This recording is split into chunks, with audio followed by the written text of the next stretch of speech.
It is a Wednesday, and welcome to another video. I just wanted to take this opportunity to sort of recap my most recent trip. I did sort of slap edit two videos together, one from the Everglades and another from Smoky Mountain National Park. Obviously, circumstances changed right as I was arriving with the government shutdown. So I was able to achieve some of the goals I had set for that trip, not all of them. Some of the limitations were due to the shutdown, others were just purely circumstantial. One of my goals is always self-sufficiency, meaning that everything I need, I'm carrying.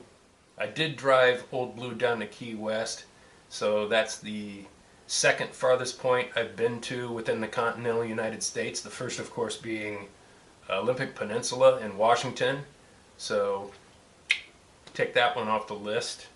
I was able to camp at the Everglades officially. They did have check-in and check-out. One thing to mention, while I was in the Everglades, the impact of environmental change is quite evident. That's something you can research on your own if that's something that interests you, but I don't know if you are familiar with the ecosystem of the wetlands, places like the Everglades, as well as the reef system. You know, there have been bleaching incidents in the last decade, and these are global. Large areas of reef are dying. It's very sad. I was able to find an open campground at Smoky Mountain National Park on the, I believe it was the North Carolina side. I wasn't the only one there. I think there were 3 other campers, a couple overland vehicles, I think. I enjoyed the Smoky Mountain National Park quite a bit, actually. Seeing it in January, a little different than obviously in the spring. It's famous for its wildflowers and foliage, etc. Definitely on my list to go back. Not sure I would go back to Florida. Driving to Florida, I was able to do that in 26 hours, virtually non-stop. On the trip back, I drove through South Carolina, North Carolina, stopped in Tennessee. At that point, the weather front that we've been enjoying in these last weeks was beginning to move in. High winds, there were cold weather advisories and so forth. I was sort of at the end of my rope as far as patience was going at that point. Did opt for a hotel, and following day checked out, short of 10:30, 11 o'clock, and just drove all the way back. I don't know. I just hope circumstances will be better for the next one. That being my second extended road trip within the last 12 months, it sort of made me hungry for more.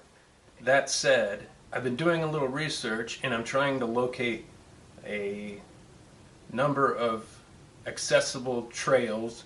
Obviously moderate trails. I don't have a hardcore overland vehicle. I am close to stock with my truck. However, it's a very capable vehicle.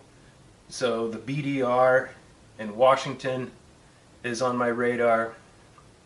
There's a number of passes and mountain roads in Colorado and Utah that I'm looking at, and all of these places offer a rich environment, visually rich environment, and I think great opportunities to make photos. Which brings me to my final point. You can help support my effort. I'm going to put a link in the description to my online gallery. Keeping things affordable. Every little bit helps. It's a very convenient and affordable way to help support my efforts.